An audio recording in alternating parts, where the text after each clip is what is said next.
So it's been a while since we last spoke. So let's, I know you offered to talk about your recovery, which is fantastic, because I know you found recovery stories helpful to listen to, didn't you? Yes, I did. Yeah. So, yeah, luckily I haven't spoken to you for quite a while. Yes, quite. That's a good sign. Sorry, George. It's a good sign, Georgie. But yeah, it is a good sign. Yeah.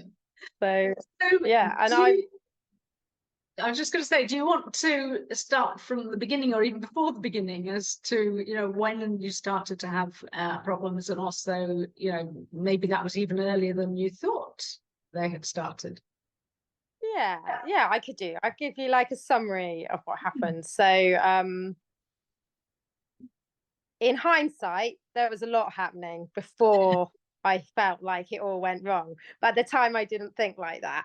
So what happened to me is I was cooking on Christmas Eve and I sidestepped and I felt like I split in two.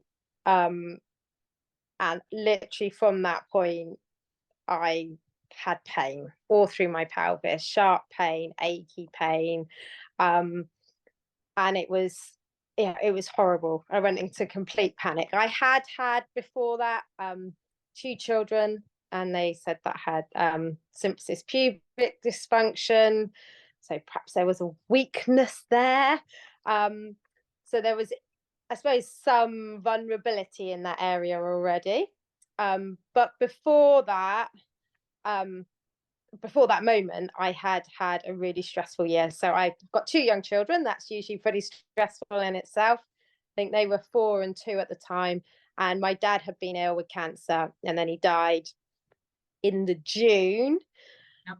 And then family issues with stepmoms and stuff. And it was just really horrible time.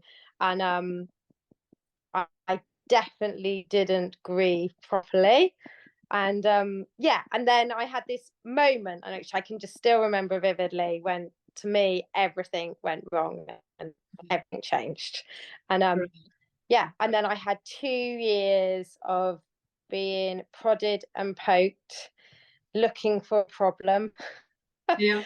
And like you do, going back to the GP, not getting anywhere, fighting to be heard. Someone's got to be able to sort this out.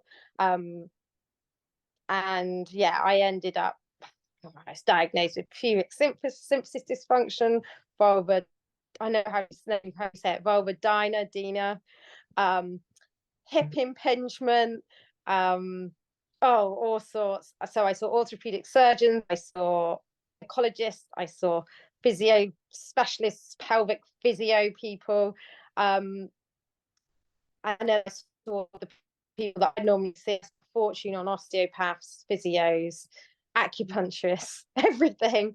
And yeah, it was awful, really. I was at the end of tether. And then on Facebook, this thing kept coming up about Curable, the Curable app. And I kept going, I haven't got chronic pain. I've got something wrong with me. No one can figure it out and no one's helping me. And it kept coming up, Curable. And in the end, they did, sod it, I'll go on it and I'll see. And I went to the education and I was like, oh, this is me. This is like, I've got all these personality traits. I'm living in absolute fear, really. And like, my symptoms move. They're all over my body. Sometimes they're there, sometimes they're not. It was like, I literally remember trying to walk the dog, because I wouldn't walk the dog, and I'd walk down the hill and around some fields listening to these educational things on this app, going, oh my goodness, this is me. This is so me. It was a complete eye-opener. And then obviously I started Googling who I could see, and that's when I found you, Georgie. So okay, yeah. So that was a while ago now. And what about was it 3 years ago this summer? Something like that, yes. Yeah. Certainly pre-pandemic. Yeah. So your life, it was, I think we had, it was during the Yeah. Ooh. During the first lockdown, I think. Oh, was it? Right. Okay. So before all this came on, I got the feeling when we were working together that you were somebody who was constantly on the go, really busy, busy, busy, and struggled to be still. Is that right? And yeah, I was very busy, always doing everything to my best, complete perfectionist. I even won a award in my A levels for Miss Perfectionist. And yeah, like the signs were there. I had lots of physical symptoms before, but never put them down to anything. Like in my degree, I had frozen shoulder, I'd had backache during my GCSEs, lots of things. I had thought I had a brain tumor once with all my headaches. So there have been lots of things before this point, which I hadn't even thought about until after. But yeah, I was always very busy. I didn't stop. Yeah, and that was how I functioned. I remember you telling me when we first got together that you had been practicing mindfulness for about a year before you were able to actually sit and actually feel that you were being mindful, and it had taken a long time to practice. Yeah, I did start meditating quite a long time before I spoke to you, Georgie, and I remember I literally had to hold on to the chair to make myself sit there because it was like the worst thing in the world. I absolutely hated it, but I had this inner faith. I think something's got to work. You know, I've got to be able to sit here for 5 minutes. This is ridiculous, you know? And it was those little challenges. And I did, and I could meditate for an hour by the time I'd spoken to you. yes. Yeah. And now I meditate twice a day, 2 times a day for 20 minutes every single day. It's just part of my life and what I do. Wonderful. But and I still find it hard sometimes. I have a very busy brain, but yeah, it took a long time that.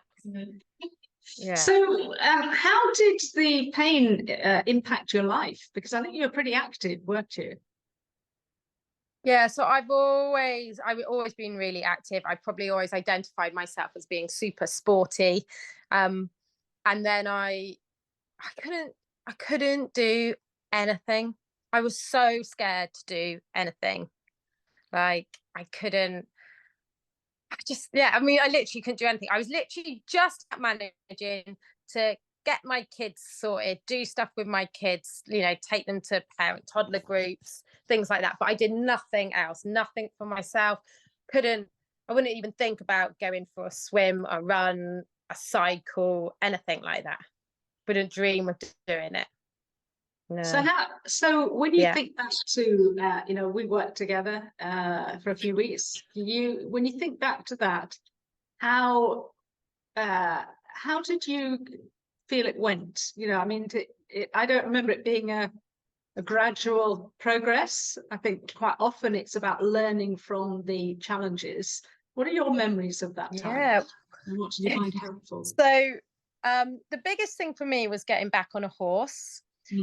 Obviously, having pelvic pain, the horse is like the worst place you would want to go.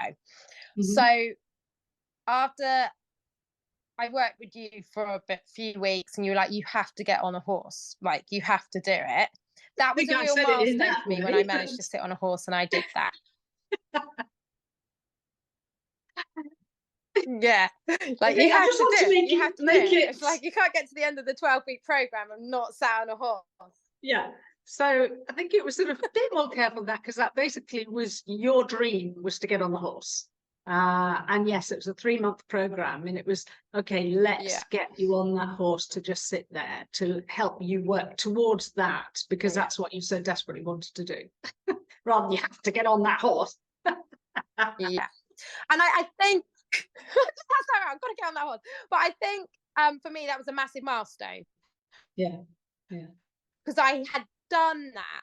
So, but it wasn't like you read these things, people read a book and they're better. For me, it was not like that. No. Like I had, I got on the horse, but then I was riding and I was still hurting. And then I tried walking and running, and then my ankles were agony. And I remember you going, well, have you got anything wrong with your ankles? I was like, well, yes, once I fell over and I sprained my ankle, and I had to go through all these journeys, and I then stopped running again, and then I'd run, and I had lots of things like that. And then I fell off a horse and contacted you again because I landed on my coccyx. Yeah. And of course, my whole body, my brain went into absolute panic. But in hindsight, that was the best thing that ever happened to me. Because, well, another thing, because I couldn't walk because I had really hurt myself, but I got better because it was an injury. And it healed. And it was like, wow, like, yeah, and it healed. So that was amazing, really, that in naughty pony, but that was another confidence thing. Definitely wasn't like I just got better and better and better. And I still now, have moments when I think, oh, I'm not feeling good. And I know I'm more stressed, and I know it comes up, but it's not as scary. But I'm not sure it's different. I don't think any. And I'm stressed that I feel it still can frighten me a little bit, and I have to soothe myself and say, actually, I am okay. And it's just reminding myself of that. And I've got so much evidence now that I am okay. But that takes time, I think. And that's okay. That's okay. If you're automatically going into fear, but then you recognize that and do something about it. Each time you do that, you're self-soothing and you're reassuring your primal brain that you're safe. So that's okay. Yeah, it is. When you go into the fear and then you exacerbate things, you go into your head and you catastrophize and, go into that really worry mode. That's when we can actually make symptoms worse. But you're recognizing that and stopping yourself going down that spiral again. Yeah, I am. Yeah. So what did you find most helpful when you were, what strategies did you find helpful? Or what understanding gave you those aha moments? Yeah, I think the education was really helpful for me. You were definitely my comfort blanket. But that's okay to begin with. Good. Yeah, I needed that. And I listened a lot to your affirmations you gave that I listened to every morning. Right. Okay. Yeah, I think they were quite helpful for me. And I think it was just slowly accepting that I'm okay and I will be okay somehow. I don't think there's not one thing. I mean, for me, I incorporated a lot of self-care now into my life. So we're really fortunate where we live. We live by a beautiful river, and I was like cold water swimming. So I started doing that, and I meditated, and I had my ritual in the morning and all these little things, and I practiced my breathing. So it's lots and lots of little things I did and I incorporate into my life. And over time, it's that cumulative effect that I'm checking in, I guess, with myself every day. And I think you did use journaling as well, didn't you? Yeah, I use journaling, and I still do. Still do. There's a lot of resistance with journaling with me. I find it, I can make a lot of excuses not to journal. And then I think, well, the fact that you're doing that means you probably need to journal. Yes. And I think, again, it was also about getting you out of the head and the overthinking and busyness to being in the body and emotional awareness and really just being self-soothing more, wasn't it?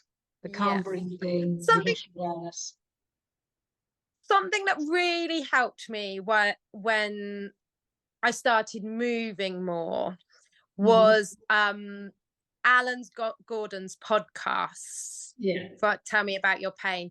So he launched that after I had had done my 12 weeks with you, Georgie, I think. Yeah. Mm-hmm. And I started listening to him, especially when I was running. And I used to run and just constantly listen to over and over to those podcasts. And he'd be running, he'd be interviewing someone saying, so 1 minute your pain's on that side, now it's on the other side. And I'll be running going, that's interesting. My pain was on that side and now it's on that side. Yeah. But I found that really powerful. And I ran listening to him for a long time. Yeah. And I found that incredibly useful with the movement, trying to move and what to listen to. And I would like do somatic tracking whilst I was listening to him, giving examples with other people whilst I ran. Yeah. Great. And that was, and I think that's the lovely thing now, is that there are so many resources out there for people to use, which is wonderful. It's not, one approach is not going to help everybody, but being able to follow different people, pick up different ideas, read the different books, because we'll all gain insights from different books, and really just continuing on your journey. And I know you had a few hiccups, and then after that we'd have the odd chat, and that's life. That's what happens. And each time people face a challenge, and I think this is where, like you say, having a comfort blanket can be helpful, because it's just reassuring that, it's all right, I'm back on track again, and off you go again. And that's fine. That's everybody's different, and it's whatever is required. And I think you certainly use lots of different things to help you, which is great. And it's knowing the different things and practicing them to know what helps. And I think for you, self-care and putting that into your day, to have a stop in the day, to not just keep pushing forward, was really crucial. And I still do it now, and they have become habits now. Like, I think my friends think that, like, how do you do all that? You do your meditation and you do this and you do that. And I think, and it's just part of what I do. But you had asked me that 5 years ago, I was a completely different person. Like, there's no way I would do what I do now. And that's why this is such a personal development journey, isn't it? It's not just, let's get rid of that pain. This is, you go back to your old ways, you're likely to keep having pain again.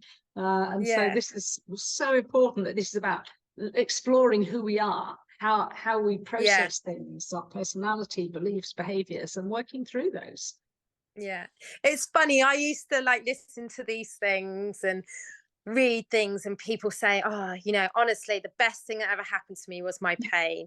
And I remember thinking, are you having a laugh? Like, you say that to me. I don't believe you. And then I moved on from that, and I would listen to them say that and go, well, that's really nice for you, but I can't ever imagine being grateful. I don't get that. But I can genuinely, hand on heart, now say, I am so grateful for my pain. Like, it has made me the person I am, and it has taught me so much. Like, I can genuinely say, like, I would go through that again to be the person I am now.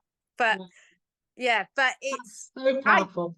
But I do remember, like, just being like, thinking people were absolutely off their rocker when I heard that, like, but it's like, I'm just so different. I just feel like it's made me where I needed to be. And it sounds like you're starting on a different path as well, that's been impacted by your journey as well, career-wise. Absolutely. So I work a lot with children. So I was working with children in forest school stuff, and I've now started a post-grad course to be a play therapist. So working with children with their conscious and unconscious thought processes, and helping them to understand their own inner worlds and make sense of their emotions and all the things that happen to them. So I'm starting that. So of course pain comes into that, and you get lots of, especially anxious children, who suffer a lot of pain, and it's actually working with them through play and the creative arts to help them sort of understand it themselves. So and I wouldn't have been doing that 5 years ago. It was just like, school. Yeah. How fabulous, and the impact that will have on children you work with and your own children, how this understanding will help them as well. Fabulous. Yeah, yeah. So it's Well, really congratulations on your journey, Lizzie. And good. Oh no, thank you so thank much. you. Yeah, And I just like to say, like, when you're in it, you'll listen to someone like me and think, what? Like, you just feel so far away from it. But I felt like that, and now I'm not like that. Like, just you're okay. Like, you're okay. yeah. And you will be okay. Just believe that you will be, and just keep doing those little things every day that, and don't beat yourself up about it if you don't. Yes. Keep doing it. Yeah. Yeah. And it's not even about getting back to how you were, is it? It's about complete transformation for many people, as it has been for you, and being really active again. Yeah. Wonderful. Yeah. Well, well done, Lizzie, and thank you so much for giving us your time. Thank you. Thank you. Bye.